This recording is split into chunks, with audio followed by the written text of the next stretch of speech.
আসসালামু আলাইকুম আর রহমতুল্লাহ। এই মুহূর্তে বাংলাদেশের সকল প্রান্তের সকল শিক্ষার্থীদেরকে আমি মাহফুজুর রহমান বর্ষণ এবং আমার চ্যানেল বর্ষণ একাডেমির পক্ষ থেকে সকলকে জানাচ্ছি আন্তরিক শুভেচ্ছা অভিনন্দন। প্রিয় শিক্ষার্থীরা, গত ক্লাসে আমরা ত্রিকোণমিতি অধ্যায়ের সমকোণী ত্রিভুজের লম্ব, ভূমি এবং অতিভুজ এই তিন বাহুর মধ্যকার যে সম্পর্ক এবং এই ত্রিকোণমিতির যে 6টি অনুপাত, সেই অনুপাতগুলো নিয়ে তোমাদের সঙ্গে আলাপ করেছিলাম।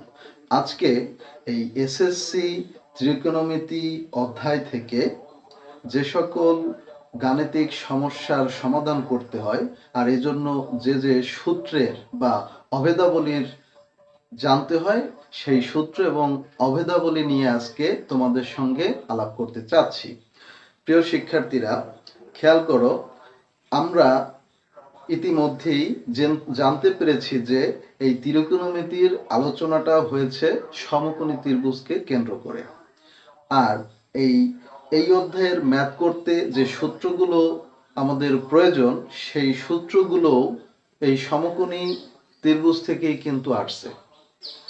আর এই সমকোণী ত্রিভুজ থেকে যেহেতু সূত্রগুলো এসেছে, তাহলে আমরা প্রথমে একটা সমকোণী ত্রিভুজ আঁকিয়ে নেই। লক্ষ্য করো, প্রথমে আমরা এখানে একটা এই সমকোণী ত্রিভুজ নিলাম। এখন এই সমকোণী ত্রিভুজকে কেন্দ্র করে যে সূত্রগুলো এসেছে, একজন বিখ্যাত গণিতবিদ, নাম হচ্ছে পিথাগোরাস, তিনি এই সমকোণী ত্রিভুজ সম্পর্কে একটি সূত্র প্রদান করেছেন। আর সেই সূত্রটার উপর ভিত্তি করেই হচ্ছে এই অধ্যায়ের সূত্রগুলো তৈরি হয়েছে। তাহলে চলো সেই বিখ্যাত গণিতবিদ পিথাগোরাসের সূত্রটা কি। সূত্রটা হচ্ছে যে একটা সমকোণী ত্রিভুজে অতিভুজের উপর অঙ্কিত বর্গক্ষেত্র এর অপর দুই বাহুর উপর অঙ্কিত বর্গক্ষেত্রের ক্ষেত্রফলের সমষ্টির সমান। আমরা এখানে যে একটা সমকোণী ত্রিভুজ নিয়েছি, আমরা এটাকে যদি নামকরণ করি, যেখানে এবিসি একটা সমকোণী ত্রিভুজ, যার এই বিকোণটা হচ্ছে সমকোণ বা 90 ডিগ্রি। তাহলে এই সমকোণের বিপরীত বাহু এইটা হচ্ছে অতিভুজ। আমরা যদি এই সি কোণটাকে থিটা কোণ ধরি, তাহলে এর বিপরীত বাহু এইটা হচ্ছে লম্ব। সমকোণ এবং থিটা সংলগ্ন যে বাহু, এইটা হচ্ছে ভূমি। এখন এই অতিভুজের উপর অঙ্কিত বর্গক্ষেত্রের ক্ষেত্রফল অপর যে দুই বাহু রয়েছে লম্ব এবং ভূমি, এদের উপর অঙ্কিত বর্গক্ষেত্রের ক্ষেত্রফলের সমষ্টির সমান। এটাই হচ্ছে পিথাগোরাস বলেছেন। তাহলে সংক্ষেপে এই সূত্রটা আমরা কি পাই? সংক্ষেপে হচ্ছে সূত্রটা অতিভুজ স্কয়ার সমান সমান লম্ব স্কয়ার যোগ ভূমি স্কয়ার। এটাই হচ্ছে পিথাগোরাসের সেই বিখ্যাত সূত্র, অতিভুজ স্কয়ার সমান লম্ব স্কয়ার যোগ ভূমি স্কয়ার। মানে একটা সমকোণী ত্রিভুজের অতিভুজের উপর অঙ্কিত বর্গক্ষেত্রের ক্ষেত্রফল অপর দুই বাহুর উপর অঙ্কিত বর্গক্ষেত্রের ক্ষেত্রফলের সমষ্টির সমান। এবারে আসো, ওই যে সূত্রগুলো আমরা এখন বের করতে যাব, সেক্ষেত্রে আমরা যদি এই অতিভুজ স্কয়ার সমান লম্ব স্কয়ার যোগ ভূমি স্কয়ারকে উভয় পক্ষকে যদি আমরা অতিভুজ স্কয়ার দিয়ে ভাগ করে দেই, তাহলে দেখো কি আসে। এখানে আমার অতিভুজ স্কয়ার আছে, ভাগ হবে অতিভুজ স্কয়ার, সমান এখানে আমার লম্ব স্কয়ার আছে, ভাগ হবে অতিভুজ স্কয়ার, যোগ এখানে ভূমি স্কয়ার আছে, ভাগ হবে হচ্ছে অতিভুজ স্কয়ার। তাহলে দেখো উভয়ের উপরে যেহেতু স্কয়ার আছে, এখানে আমরা এটাকে এই অতিভুজ বাই অতিভুজ হোল স্কয়ার আকারে প্রকাশ করতে পারি। এখানে যেহেতু লবেও স্কয়ার রয়েছে, হরেও স্কয়ার রয়েছে, তাহলে এটাকে আমরা এই লম্ব ডিভাইডেড বাই অতিভুজ এটাকে হোল স্কয়ার দিতে পারি, প্লাস এখানে এই ভূমি ডিভাইডেড বাই হচ্ছে অতিভুজ, এটাকে হোল স্কয়ার দিতে পারি। এখন দেখো অতিভুজ স্কয়ার, অতিভুজ আর অতিভুজ কাটা যায়, তাহলে কাটা গেলে এখানে থাকে 1 এর স্কয়ার। এখন দেখো লম্ব ডিভাইডেড বাই অতিভুজ, আমরা ইতিমধ্যে আলাপ করতে পরে জানতে পেরেছি যে লম্ব ডিভাইডেড বাই অতিভুজকে সাইন, সাইন উপরে হচ্ছে এ স্কয়ার। আমরা যে কোনো একটা কোণ এখানে নিয়ে নিলাম, মনে করো থিটা, প্লাস ভূমি ডিভাইডেড বাই অতিভুজ, ভূমি ডিভাইডেড বাই অতিভুজকে কজ, উপরে রয়েছে স্কয়ার, সামনে আমরা এই থিটা কোণটা দিয়ে দিলাম। তাহলে দেখো আমরা কি পেয়েছি, আমরা 1 এর স্কয়ার করলে আসে 1, তাহলে 1 সমান সমান সাইন স্কয়ার থিটা প্লাস হচ্ছে কজ স্কয়ার থিটা, এই একটা সূত্র। তাহলে দেখো ইতিমধ্যেই আমরা একটা সূত্র কিন্তু পেয়ে গেলাম, sign square theta plus cos square theta সমান সমান হচ্ছে 1। এখন এই সূত্রটা থেকে অঙ্ক করার প্রয়োজনে বিভিন্ন সময় আরো কিছু সূত্র তৈরি করে ব্যবহার করতে হয়। দেখো সেগুলো একটু লক্ষ্য করো। আমরা এখান থেকে লিখি যে আমরা পাইলাম হচ্ছে sine square theta plus cos square theta সমান হচ্ছে 1। এখন এই সাইন স্কয়ার থিটাকে যদি আমরা বাম পাশে রেখে দেই, 1 অপর পাশে আছে, প্লাস কজ স্কয়ার যদি সমান চিহ্নের অপর পাশে যায় তাহলে সে হয়ে যাবে মাইনাস কজ স্কয়ার থিটা। তাহলে অঙ্কের স্বার্থে আমার অনেক সময় এই সূত্রটাও কাজে লাগে যে সাইন স্কয়ার থিটা সমান 1 মাইনাস কজ স্কয়ার থিটা। এখন দেখো এখানে সাইনের উপর স্কয়ার আছে, আমরা যদি উভয় পক্ষকে বর্গমূল করে দেই, উভয় পক্ষকে যদি আমরা বর্গমূল করে দেই তাহলে দেখো আরেকটা সূত্র আমরা পাচ্ছি, কিরকম, রুট আর স্কয়ারে কাটা, তাহলে আমার থাকতেছে সাইন থিটা, তাহলে এদিকে থাকতেছে root over 1 minus cos square theta. তাহলে এই একটা পেয়েছি sine square theta plus cos square theta সমান 1, আর একটা পেলাম সাইন স্কয়ার থিটা সমান 1 মাইনাস কজ স্কয়ার থিটা, আর একটা পাইলাম কি সাইন থিটা সমান root over 1 minus cos square theta. তাহলে ইতিমধ্যে তিনটা কিন্তু পেলাম। এখন দেখো আমরা প্রথমে সাইন স্কয়ারকে বাম পাশে রেখেছিলাম, এখন যদি সাইন স্কয়ারকে না রেখে আমরা যদি কজ স্কয়ারকে রাখি তাহলে ঘটনাটা কি দাঁড়াবে, খেয়াল করো।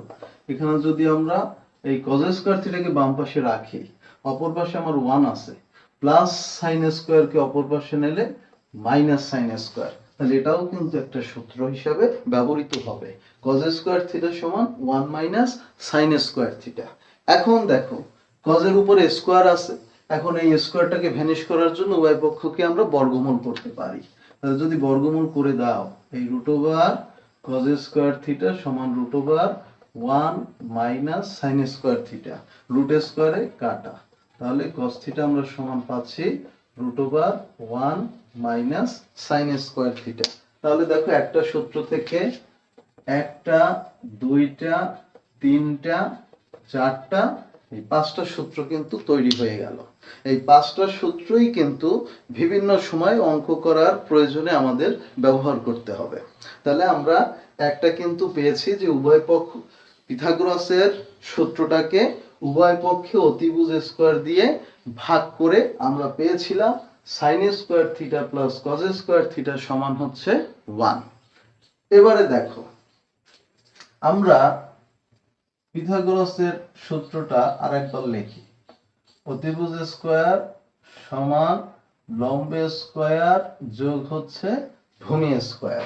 এখন আমরা যদি এবারে অতিভুজটাকে বাম পাশে রেখেছিলাম, মনে করো আমরা লম্ব স্কয়ারটাকে বাম পাশে রাখলাম, অপর পাশে আমার অতিভুজ স্কয়ার আছে, অতিভুজ স্কয়ার আছে, আর লম্বের সাথে ভূমি ছিল প্লাস, অপর পাশে যদি যাই তাহলে সেক্ষেত্রে ভূমি স্কয়ার হয়ে যাবে মাইনাস। এখন এই সমীকরণটাকে যদি উভয় পক্ষে আমরা লম্ব স্কয়ার দিয়ে ভাগ করে দেই তাহলে দেখো কি পাওয়া যায়। তাহলে আমরা এবারে এই লম্ব স্কয়ার ভাগ হচ্ছে লম্ব স্কয়ার সমান, এখানে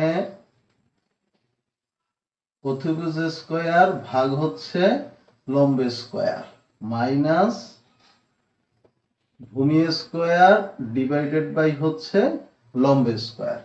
এখন লম্ব লম্ব কাটা গেলে এখানে থাকে 1 উপরে স্কোয়ার, এখানে হচ্ছে তোমার অতিভুজ ডিভাইডেড বাই লম্ব এইটার উপরে হোল স্কোয়ার মাইনাস এখানে হচ্ছে ভূমি ডিভাইডেড বাই লম্ব এটার উপরে স্কোয়ার। তাহলে দেখো 1 এর স্কোয়ার করলে 1 আসে। অতিভুজ ডিভাইডেড বাই লম্ব আমরা ইতিমধ্যে কি জেনেছি যে অতিভুজ ডিভাইডেড বাই লম্ব হচ্ছে কোসেক।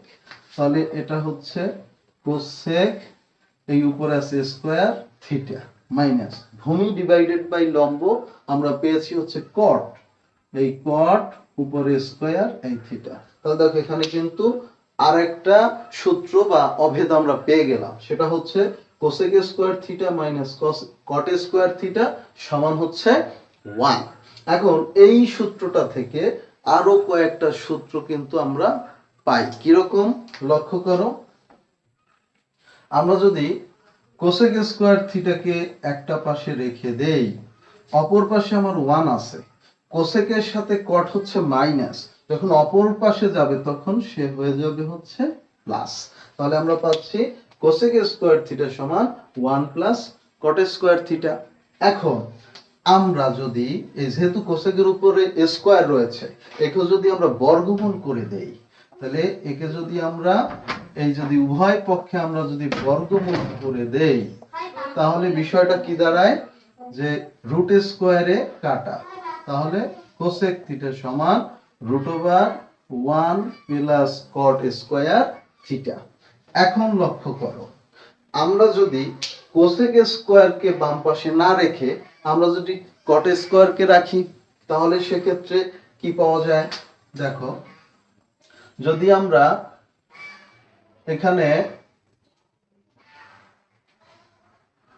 কোসেক স্কোয়ারকে রেখেছি, তাহলে এবার আমরা কট স্কোয়ারকে মনে করো রাখবো, তাহলে কট স্কোয়ার থিটা সমান আমার সেক্ষেত্রে দাঁড়াবে হচ্ছে কটের সাথে মাইনাস আছে, মাইনাসটা মনে করো ধরে নিলাম, অপর পাশে 1 আছে, কোসেক স্কোয়ার আছে প্লাস, অপর পাশে সে গেলে হবে হচ্ছে মাইনাস। এখন এই মাইনাসটা উভয় পক্ষ যদি মাইনাস দ্বারা আমরা গুণ করি, তাহলে মাইনাস মাইনাস কাটা, তাহলে কট স্কোয়ার থিটা সমান কি থাকে মাইনাস কোসেক স্কোয়ার, সে হয়ে যায় প্লাস, প্লাস 1 হয়ে যায় মাইনাস। তাহলে আমরা আরেকটা সূত্র কিন্তু পেলাম, মানে কট স্কোয়ার থিটা সমান হচ্ছে কোসেক স্কোয়ার থিটা মাইনাস 1। এখন উভয় পক্ষকে যদি আমরা বর্গমূল করি, তাহলে রুট স্কোয়ারে কাটা, তাহলে সেক্ষেত্রে কট থিটা সমান আমরা পাবো √over cosec square theta minus 1। তাহলে এখান থেকে যদি আমরা বর্গমূল করি, আমি একবারে লিখি কট থিটা সমান √over cosec square theta minus হচ্ছে 1। তাহলে দেখো এইটার মাধ্যমে আমরা কয়টা সূত্র পেলাম, একটা, দুইটা, তিনটা, চারটা, পাঁচটা। তাহলে সাইন আর কসের সম্পর্ক থেকেও আমরা 5টা সূত্র পেয়েছি, আর কোসেক আর কটের সম্পর্ক থেকেও আমরা 5টা সূত্র ইতিমধ্যে পেলাম। এখন আরো এক সেট সূত্র আমরা তৈরি করতে পারি, কিভাবে সেটা লক্ষ্য করো। দেখো আমি একটু বোর্ডটা আমার মুছতে হবে, এইটা মুছি।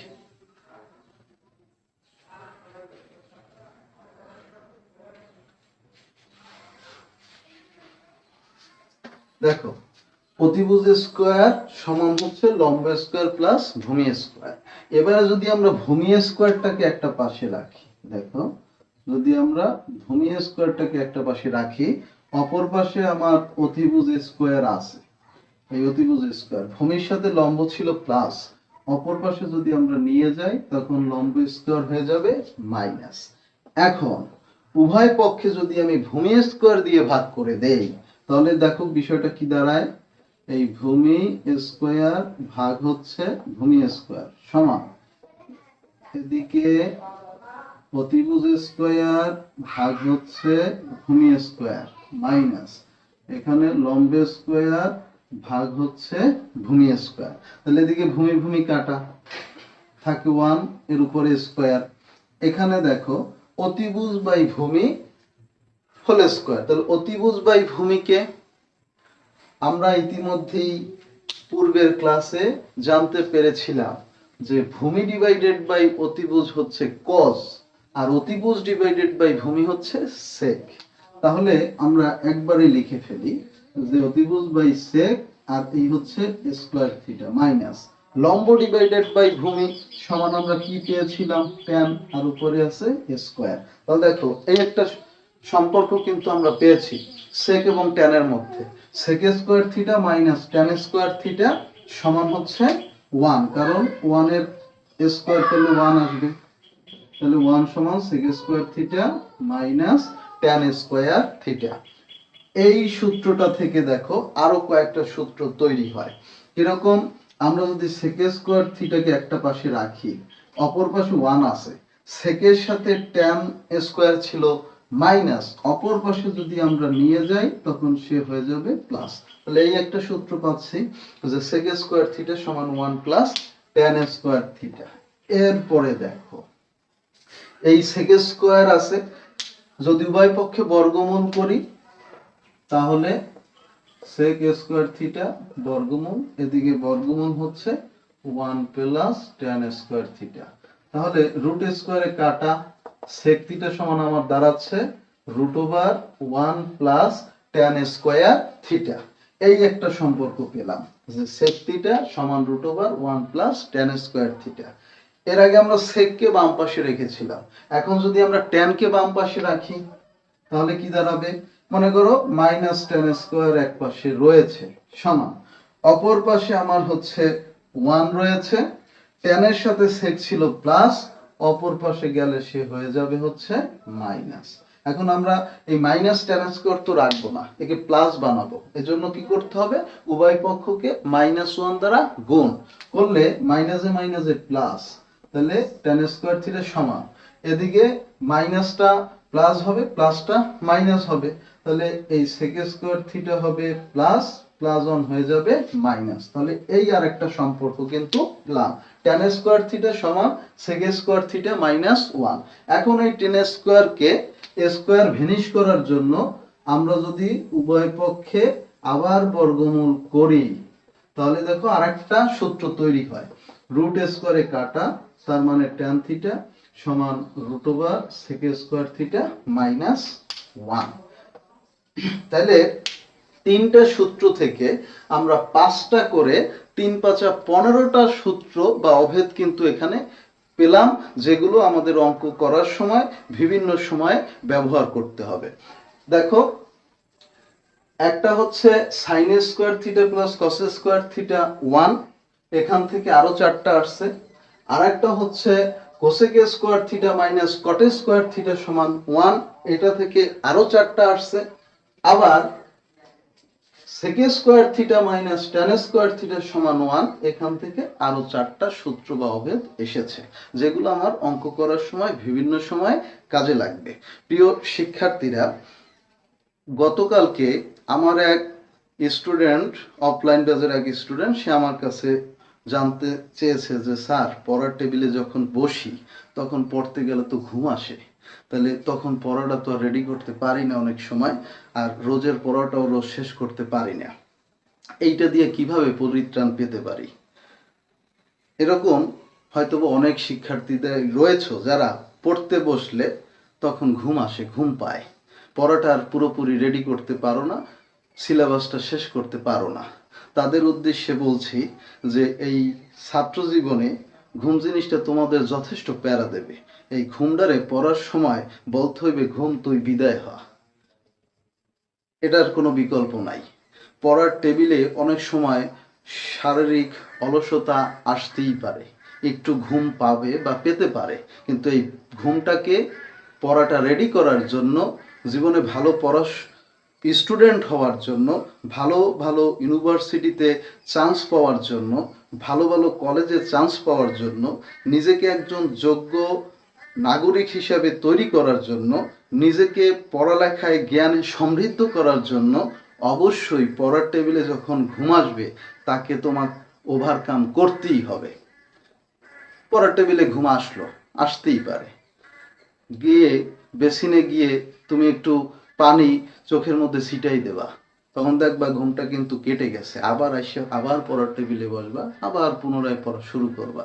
আবার ঘুম আসলো, উঠে তুমি একটু হাঁটাহাঁটি করো, পায়চারি করো, দরকার হইলে একটু ব্যায়াম করো, তখন দেখবা আবার কিন্তু তোমার ঘুমটা কেটে গেছে। এভাবে বারবার ঘুম আসলে ঘুমকে বিদায় কিন্তু জানাতে হবে, তারপরে আবার পড়া শুরু করতে হবে। দেখো, সবাই কিন্তু ভালো ছাত্র হয় না। কারা হয় না? যাদের পড়াশোনা নিয়ে চেষ্টাটা, অধ্যবসায়টা কম। আর কারা ভালো হয়? যাদের অধ্যবসায়টা তাদের থেকে তুলনামূলকভাবে অনেক বেশি থাকে, যারা বুয়েটে চান্স পায়, যারা মেডিকেলে চান্স পায়, যারা পাবলিক বিশ্ববিদ্যালয়গুলোতে চান্স পায়। এখানে তো লক্ষ লক্ষ স্টুডেন্ট কিন্তু তোমার ভর্তি পরীক্ষায় অংশগ্রহণ করে। সবাই কি চান্স পায়? পায় না। তারাই পায় যারা, যাদের থেকে তুলনামূলকভাবে অনেক বেশি পরিশ্রম করে, যারা দিনে 10, 12, 13, 14, অনেকে 16, 17, 18 ঘন্টাও কিন্তু পড়াশোনা করে। যারা তোমার জরিপ করে দেখা গেছে, যারা বুয়েটে চান্স পায়, যারা ঢাকা ইউনিভার্সিটিতে চান্স পায়, ঢাকা মেডিকেলে যারা চান্স পায়, বা অন্যান্য পাবলিক বিশ্ববিদ্যালয় বা মেডিকেলে বা ইঞ্জিনিয়ারিং বিশ্ববিদ্যালয়গুলোতে যারা চান্স পায়, তাদের এই চেষ্টার পিছনে কিন্তু অনেক পরিশ্রম রয়েছে। ঘুম আসবে, ঘুমটাকে ওভারকাম করতে হবে। বিভিন্ন মনীষীরা যারা জীবনে সফল হয়েছেন বা বড় বড় কর্ম আমাদের জন্য রেখে গেছেন, তারাও কিন্তু দিনে বেশি ঘুমায় না। আর যদি ঘুমাইতো তাহলে তারা কিন্তু জীবনে সফল হইতে পারতো না। হ্যাঁ যে স্যার, তাহলে কি একেবারেই ঘুমানো যাবে না? হ্যাঁ, ঘুমাতে হবে, কিন্তু নিজের পড়াটা 100% রেডি করার পরে তারপরে তুমি ঘুমাতে যাও। কিন্তু পড়াটা শেষ হওয়ার আগে তোমার যদি ঘুম পায়, আর তখন যদি তুমি ঘুমকে প্রাধান্য দাও, তাহলে পড়াটা পড়ার জায়গায় থেকে যাবে, সেটা আর তোমার কোনোদিন আত্মস্থ করা হবে না। অতএব সময়কে মূল্য দিতে হবে, আর ঘুমকে দূর করতে হবে। সবাই ভালো থাকো। আল্লাহ হাফেজ।